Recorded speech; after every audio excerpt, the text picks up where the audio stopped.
everybody, this is Stephanie. It's Sunday, August 7th. Yeah, so I'm just getting ready to leave here. I'm at work and I'm just winding down a little bit in my car. It's been a long day. When foot traffic is not very busy on the sales floor from customers, it makes for a long day. No matter what you do, the day just seems to be dragging on and on and on. So, what do I want to talk about today? I accessed my son's Facebook last week and I saw his current picture. And every time he puts up a new picture, he looks a little older each time. And in this picture, he lost some weight. He looks really good, like he's taking care of himself. But in my opinion, his facial expression doesn't look 100% happy. And this is bothering me to some extent. Me and my son have a very weak relationship. And it's one that's got to do with misunderstanding and lack of communication. So before I get too deep into this, I want to say thank you to all of my subscribers. And if you're just visiting my channel for the first time, then I ask you to subscribe if you find things that's relevant to you or resonate with you. I appreciate it. And if you like my content, please give me a thumbs up. It helps me to build up my channel a little bit, and it's a form of support. So we'll continue up on what's bothering me with my son when we come back.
So as I was saying, last week I accessed my son's Facebook and I saw he put up a new picture.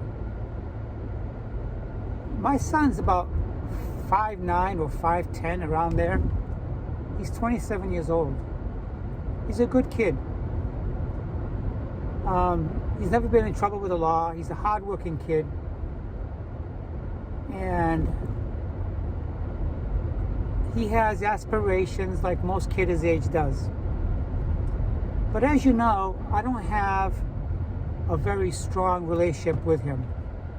It's not because I haven't tried. I have tried. And many times I have said, my phone is open to him whenever he wants to call me. He hasn't. We haven't spoken in about a year and a half. When I went through a divorce, my son was young. He was about 10 years old. And after that, we maintained a relationship by me visiting up there with him, and also through telephone and text. But as the years wind on, he became his own person, with his own interest, and he developed his own personality. But along the way, he has pulled back on our relationship some because I feel of my transgenderism. That's something that a lot of trans parents are dealing with that could last a long time. And I've read of some people who transitioned that these things affected their family or children for the rest of their lives. I don't know what percentage of that is, but some families make amends along the way and they deal with it the best they can. Me and my son have had some issues, and I took a lot of those issues to heart. Okay? I'm just as stubborn as he is. It's not the way I want to be permanently. I've tried. I've reached out in so many ways, in so many shape and forms. But I think for the past 6 or 7 months or so, he's blocked me on his phone. I can't get through to him. I don't know if he's living on his own. I don't know if he's living with his mother and his stepdad. But I'm bothered by it, but there's nothing that I can do about it. If a family member doesn't want to have anything to do with you, whether it's your brother or your sister or your parents or your son or daughter, it doesn't matter what you do, they're not going to contact you. So I feel like if I don't continue to make strides on contacting him, our relationship will be permanently severed. That's not the way I want to live my life, and obviously you know, because I've made previous videos on this. I love him very much. He's my only child. I feel like if I don't keep trying, then I'll never get the results that I'm looking for. Or I could keep trying and always be ignored. I can't change him no matter how much I try. If something happens in his life, I just want him to know that I'm going to be here for him. And the last time I spoke to him was about 1.5 years ago, that I went up to Massachusetts and I put together a motorcycle ride where I stayed with my brother for a week. Staying with my brother for a week was a big mistake. It's a big mistake because me and my brother don't have a strong relationship, and I accepted the invite to stay over his home with his wife because that's just another relationship that I'm trying to strengthen that wasn't strengthened. Me and my brother have had issues way before my transition. It was a rivalry. It was a sibling rivalry issue. There's always that brother or sister that tries to outdo you, or that's always trying to outshine you or get attention. I've had issues with my brother because my brother and myself don't have a strong relationship with our mother. Our mother has been very abusive in our lives, just me and my brother, and it affected our relationship because our parents sometimes used to pit us against one another. And being that young, you don't know what's right or wrong. And so I somewhat grew out of that, but my brother never did. So, because my brother's outlet from these abuses from my mother, he resorted to alcohol and drugs. That was his way out. My way out was distancing myself from people that hurt me. So what happened there was I developed trust issues within people in general and people in my family. So when I went up there to spend time with my son was already drawing a line of which I cannot cross. He said to me, just because you're coming up here for a week doesn't mean I want to see you for the entire week. That's what he said to me after not seeing him for a few years. I found that disturbing, but I never told him that it disturbed me. So, to me, I had plans to go up there, spend time with him, and I put together a motorcycle ride because he has a motorcycle, and I thought that maybe some of our friends, my brother and his wife, that also rides, we could all get together and do a nice little family ride. So what happened when I was up there, my son came to meet us, and my son had already put up a barrier. I gave him a nice big hard hug and he was pulling away from me. That kind of sank my heart a little bit, but I let it go because I didn't want to ruin my time up there or his time.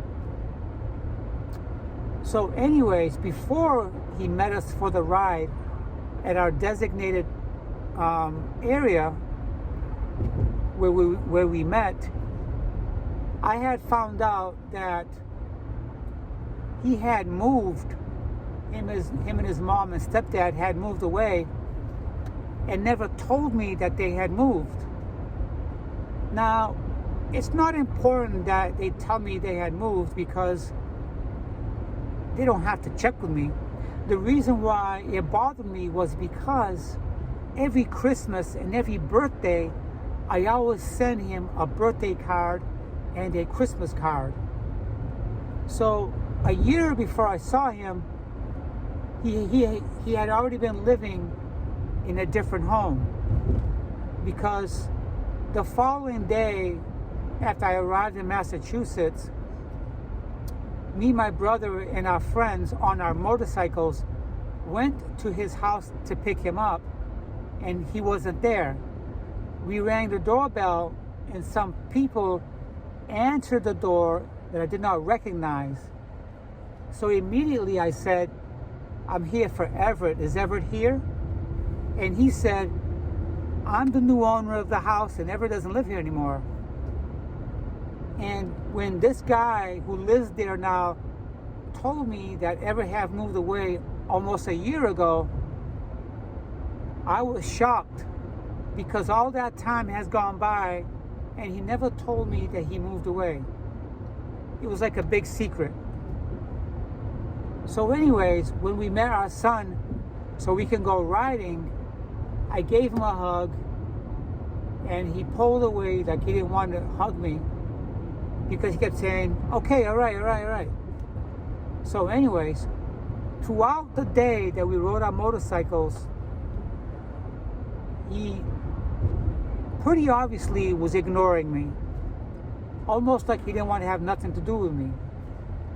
And then we went to our friend's house at the end of the day to grab a bite to eat and just socialize in the yard. And throughout that whole time, he was very distant. And sometimes when we got in a conversation, he kind of gave me a really bad facial expression. And that registered in my mind, putting together how the bad vibes I've been getting from him and everything else. So at the end of the day, my son, my brother, and his wife road to their home. Now it's late in the evening, and I'm sitting around the kitchen with my son. This time, my son is only talking just to my brother and not me. He's just blatantly ignoring me. And when I try to talk to him, he wouldn't reply or even talk to me. So in one instant, my brother picked up a call from his friend on his cell phone, and he told his friend that he wasn't going to go out because his sister is here from Florida and he wanted to be home with me, with the family. As soon as my brother told his friend that he's staying home because his sister is there from Florida, my son made a very disgusting facial expression because he heard my brother say sister. The moment my brother said that, while he was talking to his friend, my son gave me a very nasty look. What did that tell me? It told me that my son is not open to my transition and to me being a transgender woman. I don't even like to refer to myself as a transgender woman because I am a post-op woman. I don't like labels. I am just a plain down-to-earth woman. But when my son told his friend on his phone that he's staying in because his sister is here to visit, my son made a very condescending facial expression that told me in volumes of what he thinks about my transition. This is obviously telling me that my son does not respect me and does not accept me. And that's how it is with my son. He doesn't accept me, and he's pushed me away from his life. He doesn't want no part of me.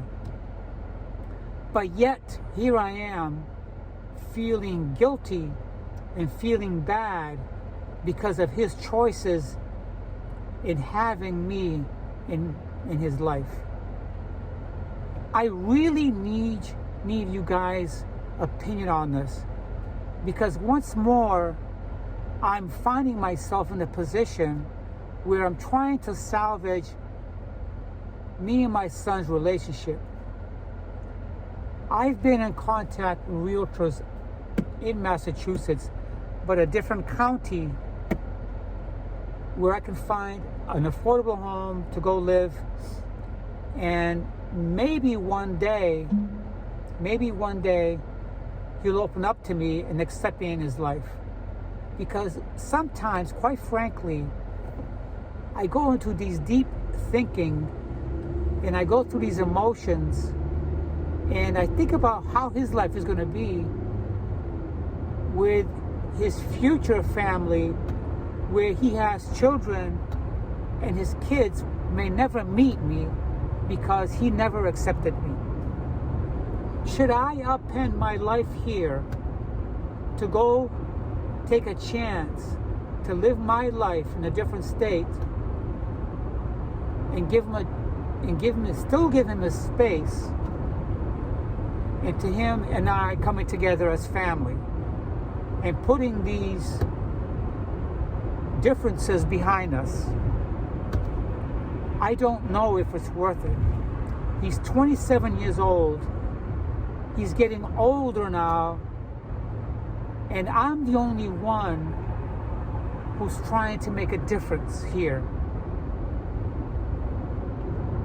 Or should I just stay here in Florida, keep my contacts open in case one day he wants to reach out? What should I do?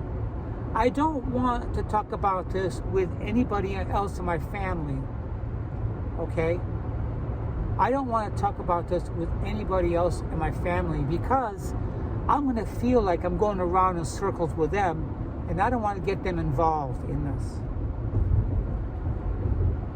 I'd rather hear from complete strangers or people on my channel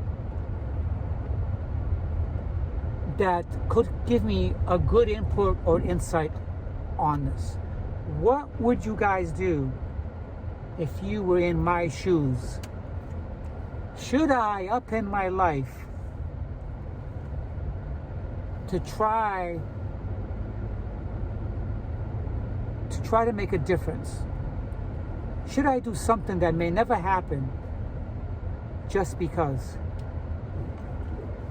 Or should I stay here and just live my life? If he needs me, he'll reach out to me because he's got my number and he has my address. For the past 2 years to a year and a half or whatever, I have not sent him any Christmas cards, any birthdays. I have sent him texts and texts and texts, and he has not replied to me. All my texts have been gone unanswered and totally ignored. Okay? I know his address and I know his phone number, but he's not responding. I cannot mail nothing to his new home if he's still living with my ex, because he didn't personally give it to me. I found it by doing web searches. To me, if I had to go to that level to get his address, I don't think I have the right to send him anything to his address where my ex is going to see a card coming in or a letter coming in. All my phone texts have been ignored. What would you guys do? I want to make this today's video for today, and I'm hoping and praying that you guys give me some advice or some insight. If you guys were in my shoe, what would you do? I appreciate it.